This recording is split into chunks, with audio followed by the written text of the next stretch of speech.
ETF index mutual funds నేర్చుకుని stock మార్కెట్లో రాణించాలనుకుంటున్నారా? వెంటనే ఈ నెంబర్కి కాల్ చేయండి.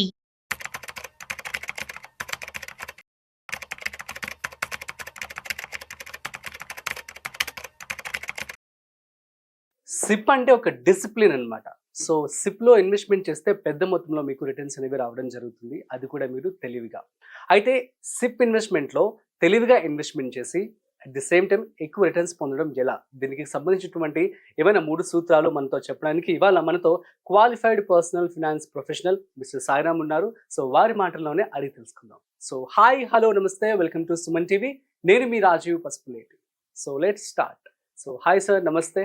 నమస్తే రాజు గారు. ఇప్పుడు మనం చూస్తున్నట్లయితే అందరూ కూడా లాంగ్ టర్మ్ గోల్స్ అని చెప్పి, సో రిటైర్మెంట్ గోల్స్ అని చెప్పి అందరూ కూడా సిప్ చేస్తూ ఉన్నారు. సో ఈ సిప్‌లో ఎటువంటి స్ట్రాటజీస్ వాడితే తక్కువ టైంలో ఎక్కువ డబ్బులు మనం సంపాదించవచ్చు చెప్తారా? సో సిప్‌లో మనకేంటంటే మార్కెట్ అప్ ఉన్న వర్కౌట్ అవుతుంది, డౌన్ ఉన్న వర్కౌట్ అవుతుంది. అవును. అండ్ చాలా మంది ఏంటంటే సిప్‌ను ఒక ప్రొడక్ట్ అనుకొని ఇన్వెస్ట్ చేసేస్తూ ఉన్నారు. So SIP is not a product, ఒక ఇన్వెస్ట్మెంట్ మోడ్ మాత్రమే. మనకి మ్యూచువల్ ఫండ్స్ లో ఒక కామన్ ప్రిన్సిపల్ ఉంది. So if you invest 15,000 rupees for 15 years in 15% return వచ్చే ఫండ్ లో కనుక పెడితే మనకి 1 crore వస్తుంది. సో మనం ఏంటంటే 15 years పాటు ఇన్వెస్ట్ చేస్తూ వెళ్ళాలి సిప్ లో. సో ఇప్పుడు మనం సిప్ లో రిటర్న్స్ పెంచుకోవాలంటే ఏం చేయాలి? ఒకటి ఏంటంటే step up SIP. Okay. So మనకేంటంటే ఎవ్రీ ఇయర్ ఇన్కమ్ పెరిగే స్కోప్ అయితే ఉంటుంది. సో ఎప్పుడైతే మనం ఎవ్రీ ఇయర్ అట్లీస్ట్ ఒక 10% ఆఫ్ ది అమౌంట్ ని మనం స్టెప్ అప్ చేసుకుంటూ వెళ్ళాం. ఓకే. అంటే ఇప్పుడు నేను 15,000, తర్వాత 16,500, తర్వాత దీని మీద ఇంకో 1650 రూపీస్ ఎక్స్ట్రా. అలా ఎవ్రీ ఇయర్ నా ప్రీవియస్ ఇయర్ అమౌంట్ కన్నా ఒక 10% నేను ఇంక్రీజ్ చేసుకుంటూ వెళ్తే instead of 1 crore I will get 1.53 crores.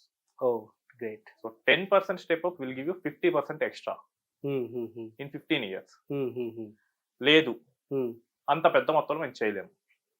Simple గా చేయాలనుకుంటే గనక మనకి ఇయర్ లో 12 నెలలు ఉంటాయి. అవును. 13th సిప్ కూడా చేసేయండి. ఓకే. మీ బర్త్డే రోజు, మీ పిల్లల పుట్టినరోజు అప్పుడు, మీకు మ్యారేజ్ డే అప్పుడు, లేదా మీకు బోనస్ వచ్చిన రోజు, ఏదైనా కానీ ఒక ఎక్స్ట్రా డేట్ పెట్టుకోవచ్చు. ఒక ఎక్స్ట్రా ఇన్స్టాల్మెంట్ మీరు పే చేయండి. ఓకే. ఇలా చేస్తే గనక మీకు 1.07 crores అంటే ఒక 7-8 లక్షల డిఫరెన్స్ వస్తుంది. అవును. సో ఇది కొంచెం ఈజీగా అఫోర్డబుల్ గా అయ్యే పద్ధతి. ట్రూ. సో ఇది కూడా కాదు అన్నప్పుడు మార్కెట్ అనేది అప్స్ అండ్ డౌన్స్ అయితే అవుతూ ఉంటుంది. వాలటైలిటీ. సో ఈ వాలటైల్ అప్పుడు మీరు ఆల్ టైమ్ హై నుంచి మార్కెట్ ఎప్పుడైనా కానీ ఒక 15% పడింది అనుకోండి, మీ ఎక్స్ట్రాగా ఒక లంసమ్ ఇన్వెస్ట్మెంట్ చేసేయండి మీ దగ్గర ఉండే అమౌంట్. ఓకే.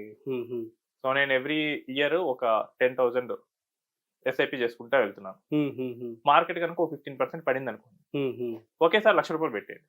ఓకే. సో ఇలా చేయటం వల్ల మనకి ఒక 5 to 6% రిటర్న్ తేడా వస్తుంది. సిప్పే చేస్తున్నాం కానీ ఎప్పుడు చేస్తున్నాం? మార్కెట్ పడినప్పుడు పెట్టేస్తున్నాం. మార్కెట్ పడినప్పుడు మనకి ఎక్స్ట్రా యూనిట్స్ వస్తాయి. సో మార్కెట్ పడినప్పుడు పెట్టడం వల్ల మనకి కొంచెం రిటర్న్ అనేది ఎక్కువ వస్తుంది. ఇంకో బోనస్ ఏంటంటే step up plus 13th month కూడా కలపచ్చు. ఓకే. సో నేను ఎవ్రీ ఇయర్ పెంచుకుంటూ పోతున్నా, దాంతోపాటు 13th ఇన్స్టాల్మెంట్ కూడా చేసేస్తున్నా. సో ఇప్పుడు ఏమవుతుందంటే నాకు ఆల్మోస్ట్ 1.72 crores వస్తుంది. సో 70% ఎక్స్ట్రా రిటర్న్ దాన్ నార్మల్సీ. అవును. సో ఇదల్లా కేవలం మనం పెట్టుకున్న విధానాన్ని మార్చడం ద్వారా. సో మార్కెట్స్ కనుక ఫాల్ అయితే నేను ఎక్కువ పెట్టచ్చు. ఈ మార్కెట్ నేను టైం చేయలేనంటే స్టెప్ అప్ చేసుకోవచ్చు. ఇది కూడా నాకు అంత కుదరదు, నేను స్టెప్ అప్ చేయలేను, నేను ఆల్రెడీ కెరియర్ 50s లో ఉన్నాను అనుకుంటే కనుక extra investment 13th month SIP చేయండి. సో ఈ 4 ఏది చేసినా గానీ మీకు నార్మల్ సిప్ కన్నా అట్లీస్ట్ మినిమం 78% అనేది వస్తుంది. ఒకవేళ బెటర్ డే చేస్తే కనుక మీకు 70% డిఫరెన్స్ వస్తుంది. అవును. సో మామూలుగా 1 crore మీరు 15 years లో రీచ్ అయ్యేదాన్ని మీరు 10 years లో కూడా రీచ్ అవ్వచ్చు. ట్రూ. సో మరి ఇన్వెస్ట్మెంట్ చేసేటప్పుడు సో ఏ ఫండ్స్ ఇన్వెస్ట్మెంట్ చేయమంటారు? Small, mid or large cap, or ఇప్పుడు మనకి ఫ్లెక్సీ కూడా రావడం జరిగింది. సో ఏది బెస్ట్ అంటారు?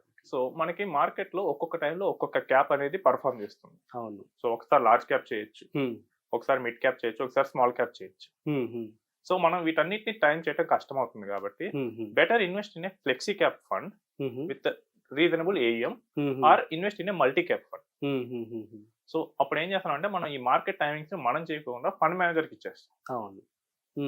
సో అప్పుడు మనకి బెటర్ రిటర్న్ అనేది ఛాన్స్ ఉంటుంది. ఓకే. సో ఎప్పుడు కానీ మీ ఇన్వెస్ట్మెంట్ ని మల్టీ క్యాప్స్ లో కానీ ఫ్లెక్సీ క్యాప్స్ లో కానీ మీరు స్టార్ట్ చేయండి. ఓకే. సో ఎందుకంటే వాటిలో ఆల్మోస్ట్ లార్జ్ ఉంటుంది, మిడ్ ఉంటుంది, స్మాల్ ఉంటుంది. మార్కెట్ మూవ్మెంట్ బట్టేసి వాటి వెయిటేజ్ ని ఎక్కువ ఇస్తారు. నాకు ఈ ఇయర్ లార్జ్ క్యాప్ ఎక్కువ పెరిగే అవకాశం ఉంది, నేను కొంచెం ఎక్కువ అలొకేట్ చేసుకుంటాను. లేదు నాకు ఇయర్ మిడ్ క్యాప్ పెరిగే అవకాశం ఉంది, కొంచెం ఎక్కువ పెట్టుకుంటా. ఓకే. సో అదంతా ఫండ్ లెవెల్లోనే జరిగిపోతుంది. సో మీరు ఫ్లెక్సీ కానీ మల్టీ క్యాప్ కానీ ఓకే. సో వాటితో పెట్టుకుంటే మీకు సరిపోతుంది. Okay, that's it.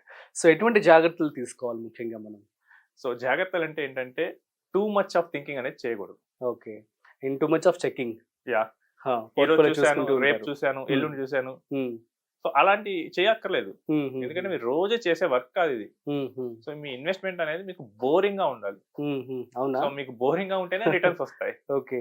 ఆ మూమెంట్ మీరు యాక్టివ్ గా థింక్ చేస్తున్నారంటే మీ ఎమోషన్స్ డామినేట్ చేయడం మొదలెడతాయి. ట్రూ. సో సిప్ యొక్క ముఖ్య ఉద్దేశం ఏంటంటే అసలు వీటన్నిటిని పట్టించుకోకుండా ఒక డిసిప్లిన్ వేలో వెళ్ళాలి. ఓకే. మార్కెట్ అప్ డౌన్ వీటన్నిటిని పట్టించుకోదు. సిప్స్ మార్కెట్ పెరుగుతున్నప్పుడు పనిచేస్తాయి, మార్కెట్ పడుతున్నప్పుడు పనిచేస్తాయి, మార్కెట్ స్టాగ్నెంట్ గా ఉన్నప్పుడు కూడా పనిచేస్తాయి.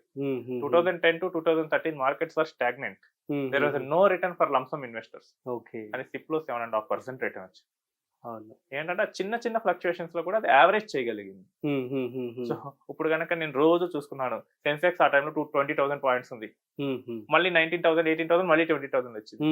నేను ఇట్లా రోజు చూసుకున్నాను అనుకోండి, నా ఎమోషన్ నన్ను డామినేట్ చేసింది. ఎగ్జాక్ట్లీ కదా. అదే నాకు ఎఫ్డీలో కొంచెం బెటర్ రిటర్న్ వస్తుంది, నాకు ఇక్కడ రేంజ్ తక్కువ వస్తుంది అని చెప్పేసి మనం రాంగ్ డెసిషన్ తీసుకోవచ్చు. అవును. So better checking two frequently అనేది అవాయిడ్ చేయండి. Yearly once is more than enough. Okay.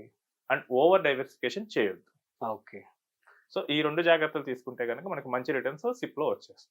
Okay, super అండి, thank you so much. So guys, అర్థమైంది కదా సిప్ లో ఇన్వెస్ట్మెంట్ ఎలా చేయాలో, ఎటువంటి జాగ్రత్తలు తీసుకోవాలో. సో మీరు కనుక ప్రాపర్గా ఇన్వెస్ట్మెంట్ చేస్తే మంచి రిటర్న్స్ అయితే మీకు రావడం జరుగుతుంది. సో మీ అందరికీ అర్థమైందని చెప్పి అనుకుంటున్నాను. That's it. సో మరొక ఇంట్రెస్టింగ్ కాంటెంట్ తో మళ్ళీ కలుద్దాం. అంతవరకు చూస్తూనే ఉండండి సుమన్ టీవీ.